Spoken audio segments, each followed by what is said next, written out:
আসসালামু আলাইকুম রহমতুল্লাহি বারাকাতুহু। তোমরা সবাই কেমন আছো? আশা করি সবাই ভালো আছো। তো চলে এলাম তাসমিন ব্লগে আবারও একটা নতুন ভিডিও নিয়ে। তো কি, চলো স্কিপ না করে লাইক দিয়ে দেখতে থাকো। তো আমি আজকে চলে এসেছি মাঠে। তো মাঠে কেন এসেছি জানো? কিছু শাক তুলতে। আমাদের লাগানো জমিতে শাক, এই দেখো এখানে রয়েছে সুন্দর পালং শাক, দেখেছো কত সুন্দর হয়েছে। আর এখানে আছে ধনেপাতা, দেখো জাস্ট ওয়াও,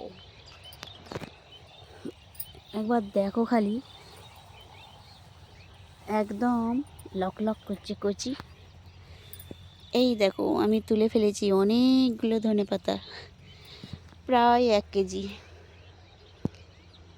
তো সাথে আছে মূলো শাকের ফুলগুলো, দেখো এত সুন্দর লাগছে, তো বলার কথা নেই, সুন্দর লাগছে তাই না? চলো ওই দিকটাই দেখাই।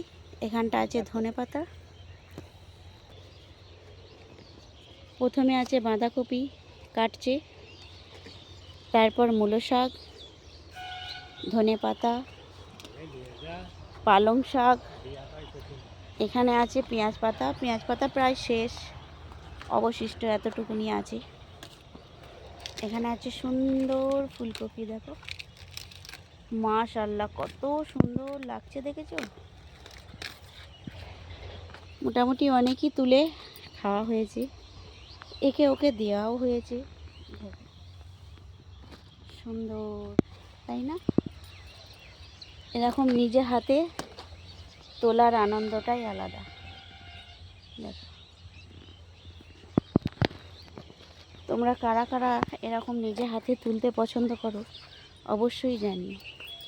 আর এই দেখো বাঁধাকপি, এখানে একটা বাঁধাকপি পোকা লেগে গেছে, আর এইগুলো মাশাআল্লাহ অনেক সুন্দর, পাতাগুলো ছোট্ট থেকে কি সুন্দর মুড়িয়ে মুড়িয়ে, দেখো দেখতে জাস্ট মনে হচ্ছে গোলাপ ফুল ফুটে উঠেছে।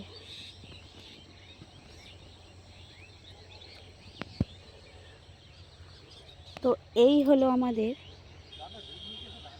ছোট্ট সবজি। সাইডে দেখো আলু গাছ রয়েছে, তার সাথে এই খাবার মতো প্রত্যেক বছরই দেওয়া হয়, খাওয়াও হয়।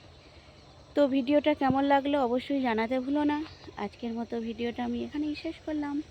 তোমরা সবাই ভালো থেকো, সুখে থেকো, সুস্থ থেকো। আল্লাহ হাফেজ।